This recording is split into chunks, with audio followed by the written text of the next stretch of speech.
Hello everyone, welcome to Lao Song's Firm Ready to Laugh. The office has been icy for 2 weeks. Finally, Lao Song welcomed his very first client, but wouldn't he know it, he had a lawyer's dinner that day. Just as he wanted to brag, he heard a lawyer mock a lawyer with a high school diploma wandering like a bar bouncer, handing out cards. It was a disgrace to the legal profession. Lao Song quietly tucked his business cards back. Lao Song fired back with flair.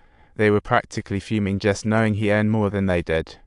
Not only did he make his business thrive, but he also hired an assistant to help out. He wasn't just raking in cash for some luxury, it was all for a better life for his family, so he handed his wife a hefty bag of cash. His wife just organizes the bills, never considering how to spend. Who says more money, more problems isn't true?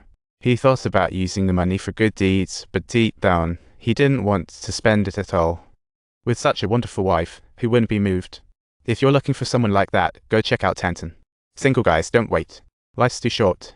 Lao Song suddenly had a new idea. He wanted to buy that big house next door. So he rang the doorbell and boldly offered a high price to buy the place. Such a fearless lawyer.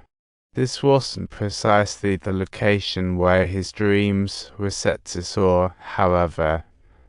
When his wife noticed some flaws in the house, it left a slightly unsettling taste in her mouth. A graffiti wall can instantly knock Lao Song right back to the harsh reality. He called his son over and shared the house's stories with his wife. She began to appreciate what it meant to him. Their wish was granted, but Lao Song felt like there was still a piece of the puzzle missing. That evening, he went to the restaurant that had once been extremely luxurious, sitting there quietly reminiscing about skipping class 7 years ago, ultimately only able to chuckle helplessly at it. 7 years had taken more memories, but the forgetful owner still remembered him. Instead of being angry, she was relieved. After all, the meeting again spoke volumes. Lao Song shared the good news of passing the exam, dramatically pulling out a thick envelope.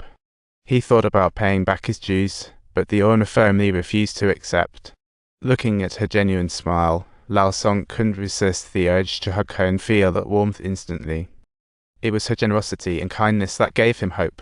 From then on, he treated her restaurant like his own cafeteria. He came every day, not just for himself, but he brought his assistant too, turning it into a gathering.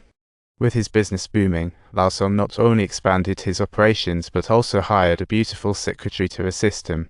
This made his peers extremely green with envy, practically organizing a jealousy celebration. They started protesting Lao Song's market monopoly, but Lao Song knew the more people sharing the cake, the smaller it would get. Smart people are always looking for new opportunities, so he discussed it with his assistant and decided to pivot to tax law. In his pursuit of riches, Lao Song seemed to have forgotten his initial dream. That night he was out partying with classmates, bragging about his so-called achievements. Everyone nodded along with smiles, but a journalism classmate turned on the TV. He found out South Korea was in a military coup, with protesters being rounded up left and right. The journalist seriously stated that a lawyer's job is to uphold fairness, not to flaunt their status. Yet Lao Song countered, claiming that in this environment, self-preservation should be the priority.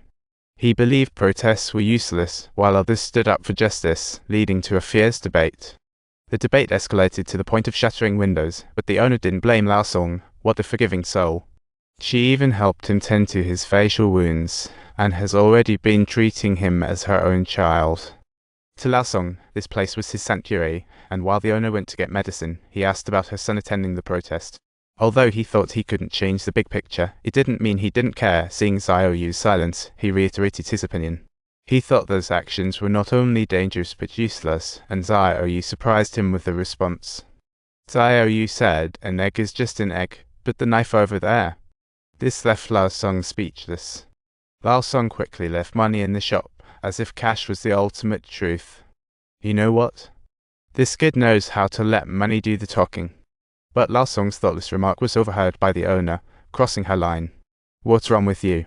How can you go there drinking? The owner scolded. Lao Song didn't have the chance to explain before he was pushed out the door. Half sober now, Lao Song began to question if he had done something wrong. The unpleasantness at the restaurant didn't affect his business. He continued to thrive.